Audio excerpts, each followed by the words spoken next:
기도하옵나이다. 아멘. 자, 우리가 말씀을 통해서 가장 좀 극적인 사람이다 라고 하는 그 주인공을 좀 꼽으라면 기드온이라고 하는 사람이에요. 아마 지금까지 여러분들이 믿음의 삶을 살아가면서 기드온이라고 하는 사람에 대해서 수도 없이 들어봤을 겁니다. 기드온 그러면 우리가 가장 기억하는 것이 뭐냐면 300명의 용사를 가지고 13만 5천 명이라고 하는 어마어마한 숫자를 싸워서 이긴 대단한 용사예요. 300명의 용사가 13만 5천 명. 수학적으로 계산하면 1대 450의 싸움이에요. 1대 450의 싸움에서 승리한 자가 기드온입니다. 그런데 이렇게 위대한 용사이고 장군이었던 기드온이 처음부터 그렇게 위대한 용사로 있었느냐, 위대한 용사로 자리 잡고 있었느냐라고 생각하면 전혀 아니에요. 전혀 아니에요. 오히려 그 반대예요. 늘 신세 한탄만 하며 우리 표현으로 아이고 인생아 이런 탄식으로 살았던 자가 바로 기드온입니다. 여러분 요즘 우리도 그렇게 살아가고 있을 거예요. 요즘 우리의 삶을 돌아보면 참 삶이 쉽지 않다라고 하는 생각을 참 많이 하며 살아갈 거예요. 10년 전만 해도 15년 전 20년 전에도 또 그 전에도 이렇게까지 어렵진 않았었는데 이런 생각을 하며 살아가고 있지 않습니까? 실제로요, 제가 유난에 온 지 2008년에 왔어요. 2008년에 와서 금요일날 오후부터 온 동네에 아사도 냄새가 진동을 했었던 기억이 납니다. 금요일 오후 되면 늦은 시간부터 고기를 구워요. 토요일날도 굽고 주일날도 굽고 그러면 온 동네가 아사도 냄새가 가득하잖아요. 심지어는 집에 빨샤가 없는 집들은 집 앞에 나가고 도로에다가 보도블록과 그 도로 사이에 거기에다가 숯불을 펴서 아사도를 굽는 모습도 볼 수가 있었습니다. 그런데 지금은 아주 특별한 날 아니고서는, 아주 귀한 날 아니고서는, 특별히 크리스마스 날 1월 1일이 아니고서는 숯불을 피우는 모습을 거의 볼 수가 없는 그런 상황이에요. 무슨 얘기냐면 그만큼 살아가기가 뻑뻑하고 그만큼 힘이 들고 쉽지 않다, 편하지 않다라고 하는 그런 얘기 아닙니까? 다른 사람 얘기가 아니라 우리들 얘기예요. 다른 나라 얘기가 아니라 우리가 살아가는 이 나라의 현 상황입니다. 그다음에 이사야 6장에, 사사기 6장에 지금 기드온이라고 하는 자를 처음 말씀드렸잖아요. 그런데 6장에 사사기 6장에 보면 이 기드온이라고 하는 자가 처음 나오는데 당시 기드온의 모습은 용사라고 하는 그 단어와는 전혀 상관이 없는, 그래서 오늘날 우리들이 흔히 하는 표현으로 찌질이라고 하는 표현이 있어요. 찌질이. 못난이라고 하는 거죠. 못난이. 모질이. 이런 표현이 적합한 자가 바로 기드온이었던 거예요. 날마다 먹고는 살아야 하는데, 먹고 살아야 하기 때문에 이것저것 해야 하는데, 그런데 그 삶이 그럴 수가 없는 거예요. 당시 미디안이라고 하는 족속이 이스라엘을 지배하고 있던 때입니다. 그러니 당시 농경사회에 농사를 지으며 살아가야 했던 이스라엘이라고 하는 나라입니다. 이스라엘이라고 하는 곳은 봄이 되어지면 씨앗을 뿌려야 되고 여름에는 그것을 가꾸고 가을이면 그것을 추수하고 탈곡을 해서 곡식을 알곡을 곡간에 들여놓고 쭉쟁이들을 다 버리고 이런 작업을 해야 되지 않습니까? 그런데 미디안 족속들이 언제 쳐들어올지 모르니까 이게 불안한 거예요. 시름 뿌릴 때는 미디안 족속이 가만히 있습니다. 잘 자랄 때도 가만히 있어요. 그런데 언제 쳐들어오냐면 곡식이 익을 때쯤이면, 추수할 때쯤이면 미디안 족속이 쳐들어와요. 탈곡을 할 때쯤이면은 미디안 족속이 쳐들어와서 다 곡식들을 빼앗아가는 겁니다. 곡식 빼앗기는 것이 너무나 아까워서 대들기라도 하면 목숨도 잃을 수 있는 상황이기 때문에 이스라엘 백성들 입장에서는 너무나 상황이 불안불안하고 평안치 않은 그런 때를 살아가고 있지 않겠습니까?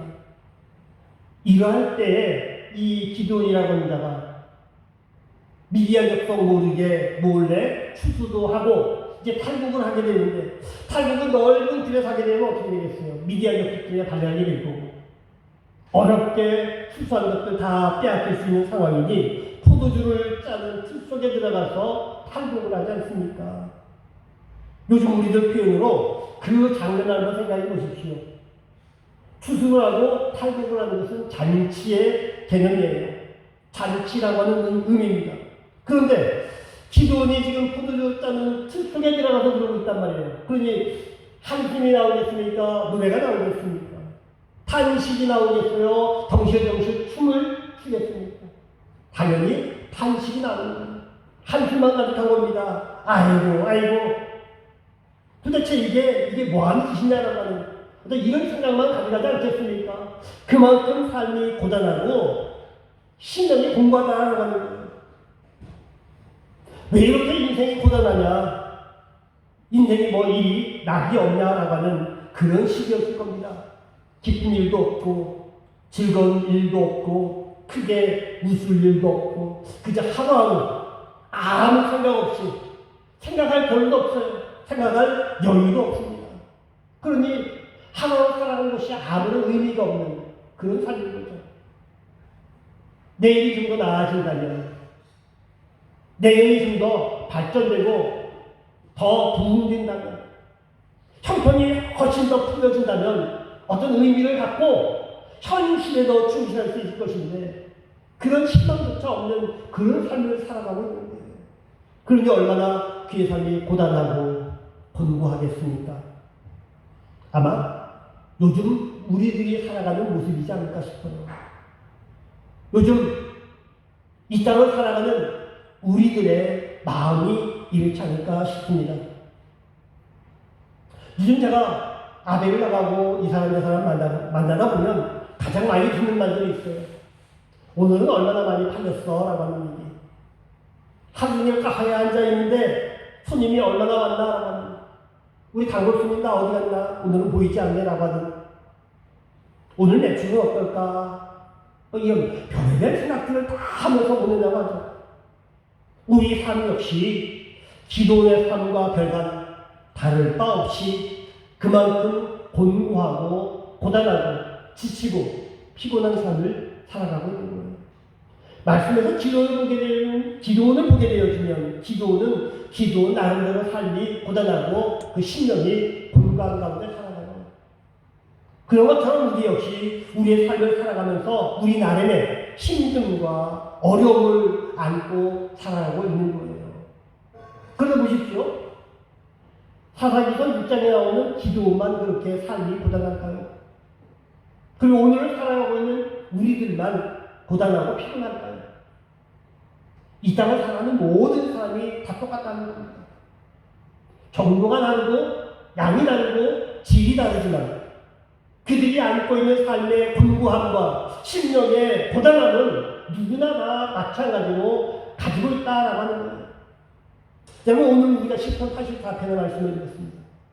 시편 84편을 보시면 부제가 있어요. 제목이 뭐냐면 인도자를 따라 깃깃에 맞춘 노래라고 하는 제목이 있어요. 그런데 이것을 성경 구석을 보게 되어지면 어떻게 표현하고 있느냐?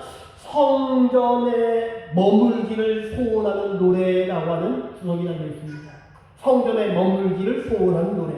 그런데 이 시편의 역사적 배경을 보게 되어지면 성전에 머물 수 있는 상황이 아닙니다. 오히려 그 성전을 그리워하는 그런 상황으로 본문을 해석하고 있어요. 여러분 이 내용을 정확하게 알 수 있는 부분이 어디냐면 5절의 말씀이에요. 5절 말씀은 어떻게 표현합니까? 그 마음에 시온의 대로가 있는 자라고 하는 표현이 있어요. 그 마음에 시온의 대로가 있는 자. 여러분 시온의 대로가 뭐냐면요. 성전을 의미합니다. 성전. 그 성전의 앞뒤를 얘기하는 거예요. 성전을 얘기하는데 그 심령의 그 마음의 시온, 그 성전이 있는 자는 이렇게 표현하고 있는데 이 표현은 그들이 성전에 머물러 있다, 성전에 서 있다, 성전 앞에 앉아 있다라는 의미가 아니라 먼 곳에서 성전을 향해 순리하는 길을 떠나는 사람들의 절실함과 간절함이 나타나 있는 그런 표현인 거예요. 그래서 마음속에 이제나 저제나 내가 성전에 언제 도달할까라고 하는 이런 간절함을 가지고 살아가는 거예요. 성전에 도착하기 전까지는 그래서 그의 삶은 늘 곤고하고 피곤함 가운데 지쳐있는 그런 삶을 살아간다라고 하는 그런 표현인 거예요.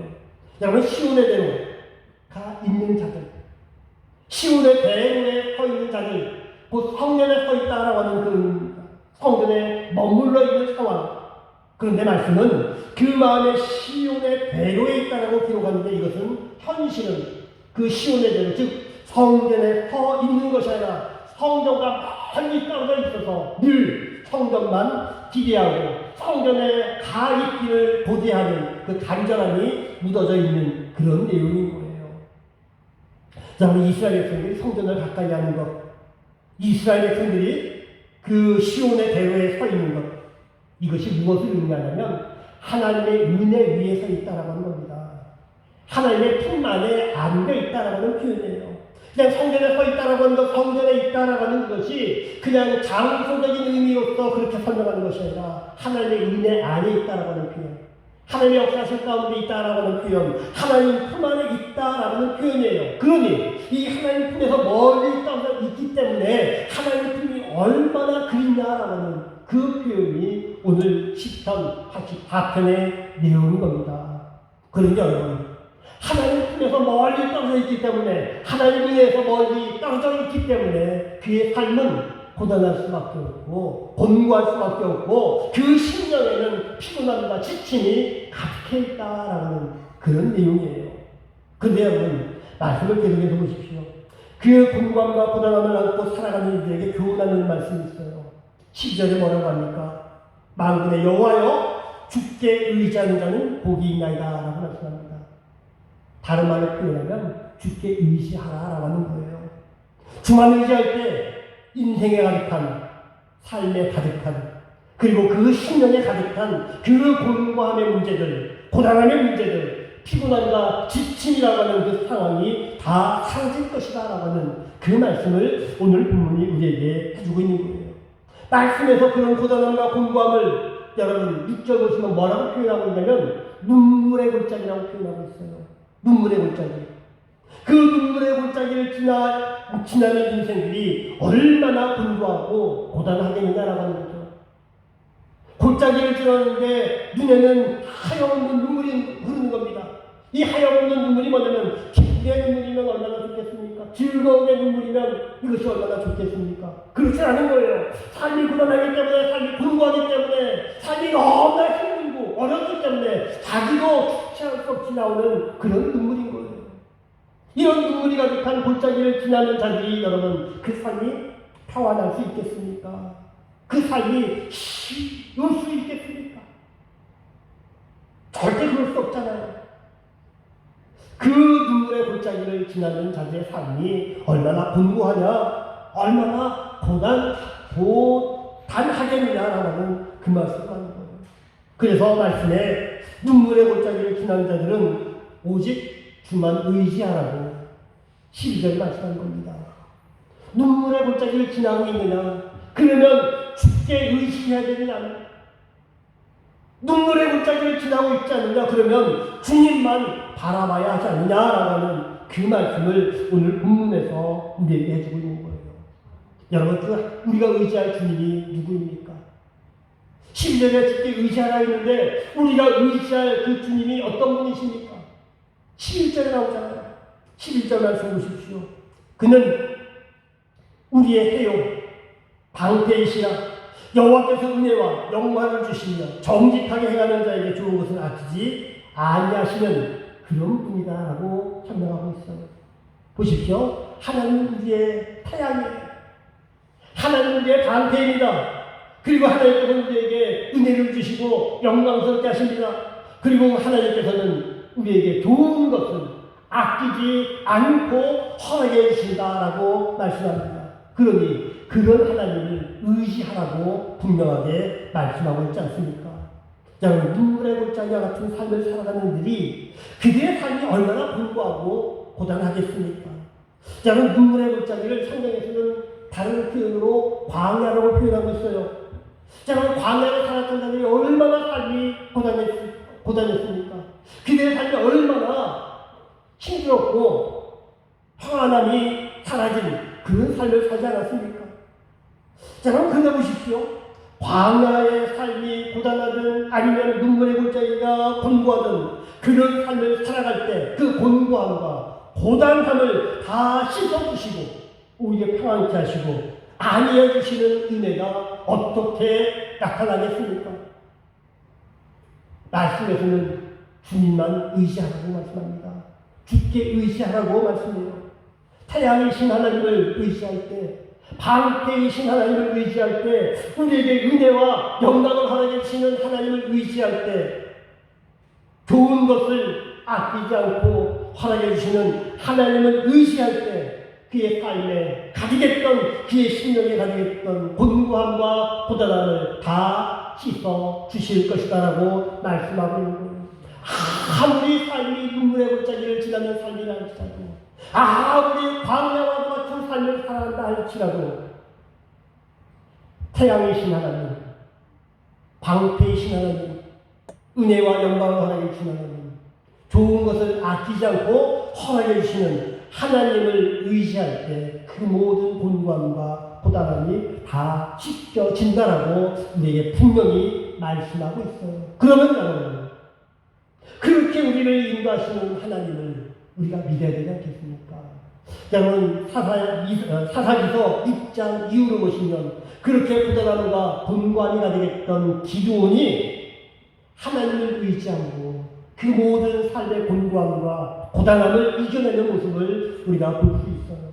여러분, 그렇게 찌질처럼 살았던 기드온이 300이라고 하는 용사로 13만 5천이라고 하는 미디안의 대군을 이기지 않습니까? 어떻게 이길 수가 있겠어요? 어떻게 300으로 13만 5천을 이길 수가 있겠습니까?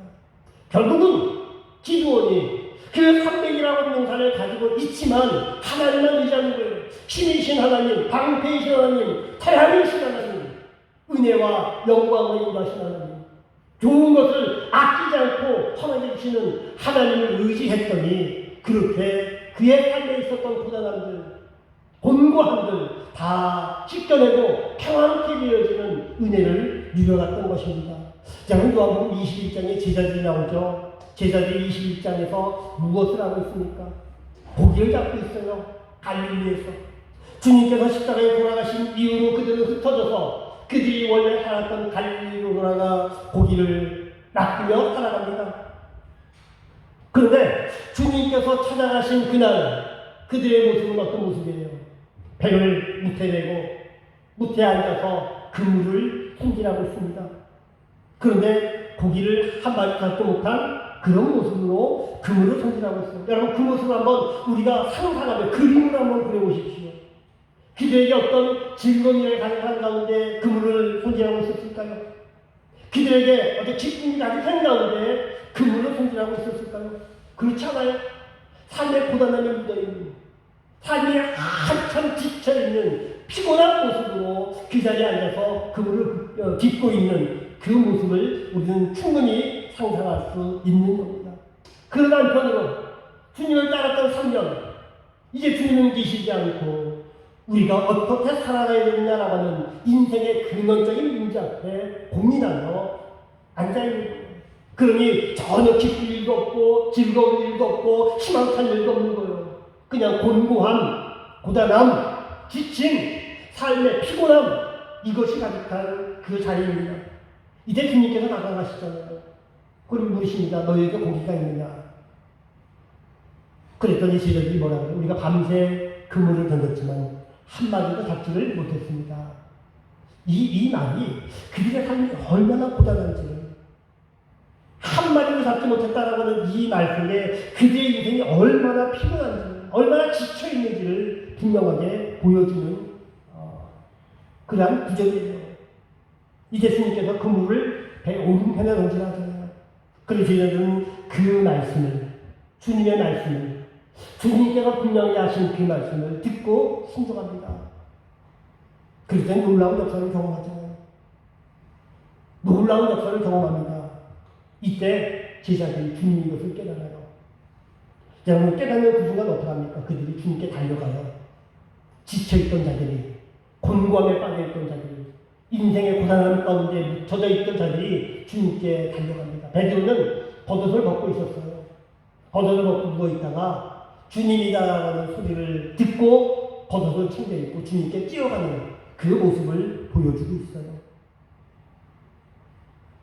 한순간에 그들에게 가게 됐던 고단함, 곤고함, 피곤함, 지침 이것이 다 사라지는 거예요. 여러분 결국은요, 우리가 같이 읽은 말씀에서 그런 것처럼 우리 태양이신 하나님, 우리의 방패이신 하나님, 우리에게 은혜와 영광을 허락해 주시는 하나님, 좋은 것을 아끼지 않고 허락해 주시는 하나님, 그 하나님을 의지할 때 우리 삶에 가득한, 우리 심령에 가득한 곤고함과 고단함 이것이 다 씻겨질 것이다 라고 분명하게 말씀하고 있어요. 그러니 우리는 태양이신 하나님만을 의지해야 되지 않습니까? 우리의 방패이신 하나님만을 의지해야 되지 않습니까? 우리에게 은혜를 허락해 주신 하나님, 우리에게 좋은 것을 아낌없이 허락해 주시는 그 하나님을 의지해야 되지 않겠습니까?